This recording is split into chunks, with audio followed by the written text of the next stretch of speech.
নওগাঁয় তীব্র খরা আর অনাবৃষ্টিতে এবার আমের ফলন বিপর্যয়ের শঙ্কা তৈরি দেখা দিয়েছে। এ বিষয়ে আরো বিস্তারিত জানাতে সরাসরি যুক্ত হচ্ছেন সহকর্মী তৌহিদ ইসলাম। তৌহিদ, সেখানকার কি পরিস্থিতি? নওগাঁয় এখন তীব্র খরার মধ্যে আমের যে ফসল নষ্ট হওয়ার শঙ্কা দেখা দিয়েছে সে বিষয়ে কি বলছে স্থানীয় জনগণ? বর্তমানে যে তাপপ্রবাহ চলছে এটি যদি অব্যাহত থাকে এবছর কিন্তু আমের যে একটি বড় ক্ষতি হবে এটি কিন্তু চাষিরা বলছেন।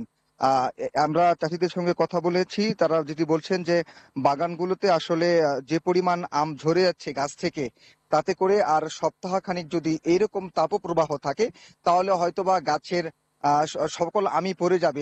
এক্ষেত্রে আসলে তারা পর্যাপ্ত পরিমাণ পানি স্প্রে করছে, ঢালাও ভাবে পানি দিচ্ছে বাগানগুলোতে, তারপরও আসলে গাছে আসলে আম থাকছে না।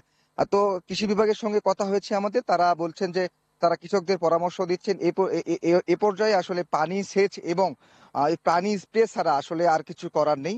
তবে এই মুহূর্তে আসলে বৃষ্টির পানির খুবই দরকার। বৃষ্টির পানি এই মুহূর্তে হলে হয়তো বা গাছে যেটুকু আম রয়েছে এটুকু আম রবে।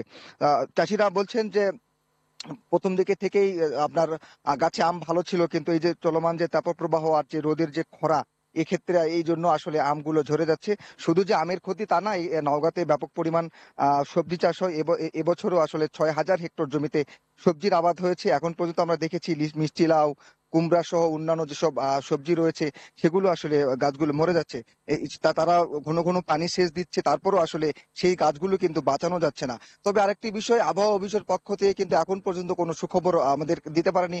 যেমন বৃষ্টি বলেন, ঝোড়ো হাওয়া বলেন, এ ধরনের কোনো পূর্বাভাস কিন্তু এখন পর্যন্ত আবহাওয়া অফিস আমাদের দিতে পারেনি। তারা বলছেন যে এরকম যে তাপপ্রবাহ চলছে এটি আরো হয়তো বেশ কয়েকদিন চলবে, কিন্তু এই রকম তাপপ্রবাহ যদি চলে তাহলে আমের ক্ষেত্রে কিন্তু বড় একটি ধাক্কা খাবে এই নওগাঁ অঞ্চলের চাষিরা। তো সোহেল, এমনটি ছিল নওগাঁর সর্বশেষ তাপপ্রবাহের খবর।